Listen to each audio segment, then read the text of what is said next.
Welcome to my Nanu Cherry channel. ఇలాంటి మరికొన్ని stories కోసం Like, share and subscribe. Hi పిల్లలు, ఈరోజు మనం సింహం ఏనుగు కథ చెప్పుకుందాం.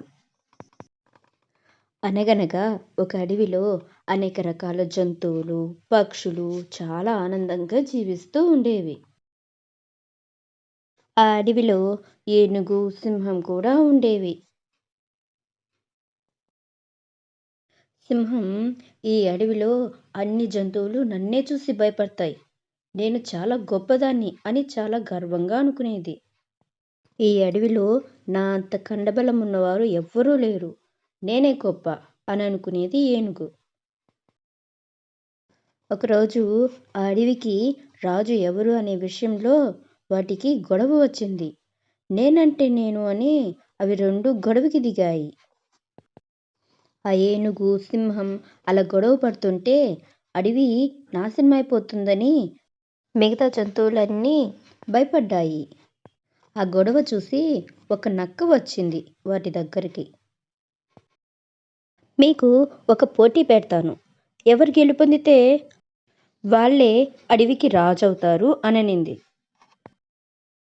నక్క ఏనుగు దగ్గరకు వచ్చి, ఈరోజు చీకటి పడేలోపు నువ్వు ఒక జింకని వేటాడి పట్టుకొని రావాలి అననింది.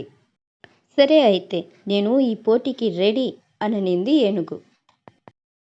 నక్క సింహం దగ్గరికి వచ్చి, ఈరోజు చీకటి పడే లోపల నువ్వు ఒక చెట్టుని పెరుక్కుని రావాలి అననింది. సరే, నేను కూడా ఈ పోటీకి రెడీ అననింది సింహం. ఏనుగు జింకని పట్టుకునేదానికి జింక వెనకాల పడింది. ఆ జింక ఏనుగుకి దొరకకుండా పారిపోయింది. చెస్, ఏంటి ఇలా అయింది?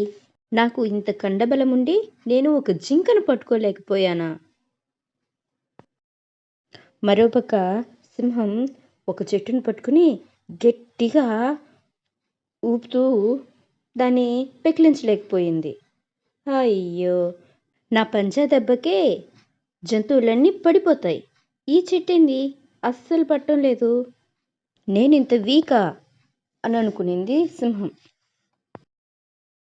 అప్పుడు నక్క, అడవిలో ఒక్కొక్క జంతువు ఒక్కొక్క పని చేయగలదు, అంతేకాని అందరూ అన్ని పనులు చేయలేరు, కాబట్టి అడవిలో జంతువులన్నీ సమానమే అని చెప్పింది.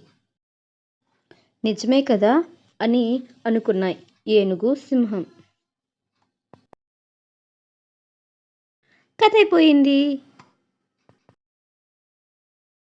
నీతి: కండబలం ఉందని గర్వం చూపించకూడదు. ఈ వీడియో మీకు నచ్చితే లైక్ చేయండి, షేర్ చేయండి, తప్పకుండా సబ్స్క్రైబ్ చేయండి. Thank you for watching.